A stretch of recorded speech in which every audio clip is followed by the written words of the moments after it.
Mammograms are a crucial tool to a woman's health, but there is a lot to know before you get one, and the anticipation can be worse than the actual test itself. So today we'll find out about what to expect during your mammogram. My guest is Dr. Sohita Mehra, Chief of Breast Imaging with Jamaica Hospital Medical Center, to give us the facts and dispel some fears about mammograms. Welcome to Jamaica Hospital Med Talk. I'm your host, Maggie McKay. Welcome, Dr. Mehra. It's so great to have you here. Thank you. Glad to be here.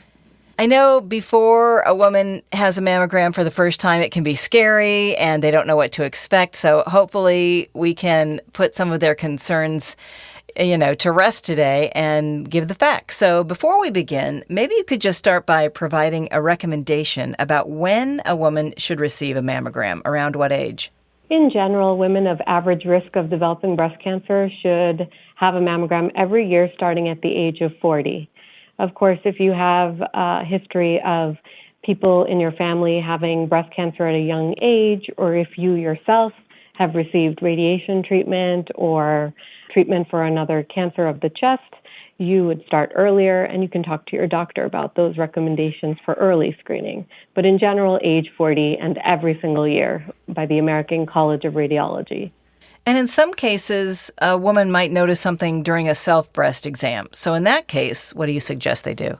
Well, it's great to do a self-exam every year. And if you notice something, skin changes, nipple discharge, or a lump or focal tenderness somewhere, you should definitely show your doctor. And if you're over the age of 30, you would start with a mammogram and an ultrasound to evaluate what you're feeling.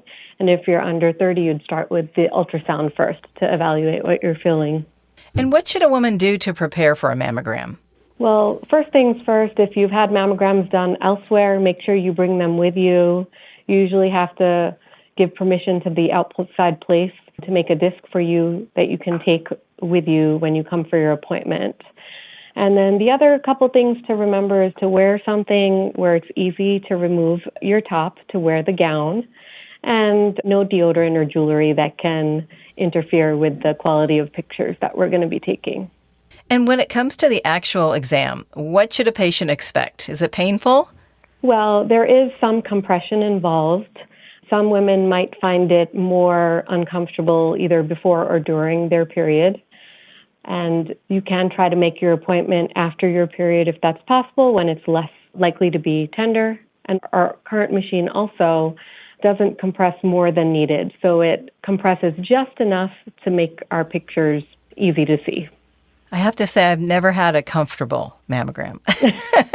But I will say they are not as bad as you think they'll be. They're not as bad as what people tell you. And I think the benefits outweigh the risks, the benefit being that you're going to find a cancer when it's smallest and most treatable as possible and prolong your life. You are so right. It's so worth it. And it's like a second or two and you just get through it, get it done. But you certainly should not avoid getting one just because it might be a little uncomfortable. Exactly. Some people worry about exposure to radiation. Is there a risk there? There's very minimal radiation involved in getting a mammogram. You get more exposure to radiation on an airplane during a flight. Wow, I didn't know that. That's a new one. In many cases, women are asked to repeat a mammogram. Should they be concerned if this happens? Because just personally, I know once in all these years they said, we have to do another one. And I thought the worst. And it was nothing, but better to err on the side of caution, I guess. So in general, we usually call back about 10% of people. 1 in 10 get called back for something extra. You just want to get a better look at something. Sometimes it's technical, like they didn't include as much breast tissue as they should. Sometimes it's that we want to evaluate something further. So actually here at Jamaica Hospital, our callback rate is less than 10%. And only 5 in 1,000 are going to be cancer. So the majority of these, we're just evaluating something. And when we see that it's benign, that's how we tell, is by calling you back and either doing an additional different view of mammogram or an ultrasound. Right. I think it's scary when they say that, come back, but you know that it's better to be safe than sorry. So some of the reasons they ask for a repeat mammogram are what? They just didn't get a good enough view? Sometimes you didn't get the same amount of breast tissue on both views. Sometimes we are evaluating for a mass or a calcification, and when we do the additional views, we figure out exactly what it is. And the majority of these cases, it's something benign that's not cancer. What additional tests may need to be performed if a mammogram is not conclusive? So if you've had a mammogram, sometimes you may need an ultrasound, and sometimes the additional mammogram or ultrasound may recommend a biopsy.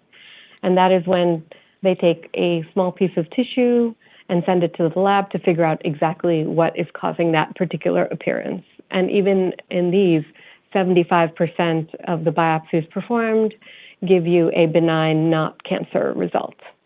So I know that it can provoke a lot of worry, but the majority of the time, things are okay. And the whole idea of doing all of this was to make sure you find something when it's smallest and most treatable as possible.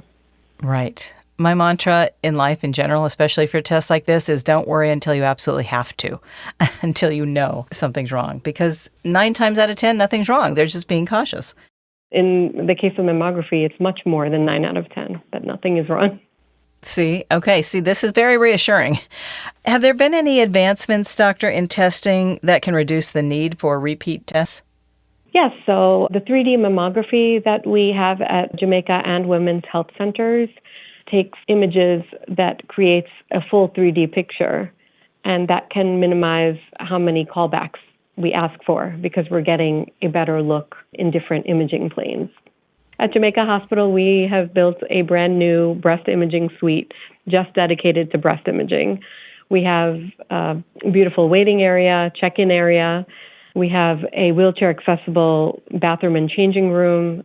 Your mammogram and ultrasound is all performed in the same area, right in the Department of Radiology at Jamaica Hospital.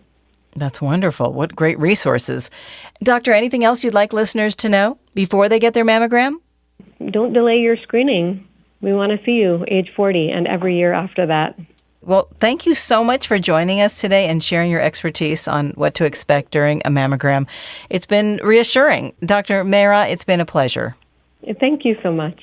For more information or to make an appointment, please call Jamaica Hospital's Department of Radiology at 718-206-6039. For more information about the services Jamaica Hospital offers, visit our website at jamaicahospital.org/podcasts. This has been Jamaica Hospital Med Talk. I'm Maggie McKay. Thanks for listening, and be well.